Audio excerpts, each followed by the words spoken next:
ایک مرتبہ حضرت عباس رضی اللہ تعالی عنہ تشریف لائے اور فرمایا کہ اے اللہ کے رسول صلی اللہ علیہ وسلم، میں اللہ سے کیا مانگوں، مجھے بتائیے۔ تو رسول اللہ صلی اللہ علیہ وسلم نے جواب دیا، اللہ سے عافیت مانگو۔ پھر کچھ دنوں کے بعد گیا، کہا کہ اب اللہ کے رسول صلی اللہ علیہ وسلم، میں اللہ سے کیا مانگوں، مجھے کچھ سکھائیے۔ تو آپ نے جواب دیا، اللہ سے عافیت مانگو اور دنیا اور آخرت کی عافیت مانگو۔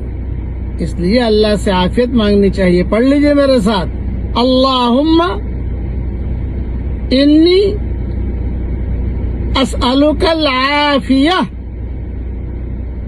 فی الدنیا والآخرہ۔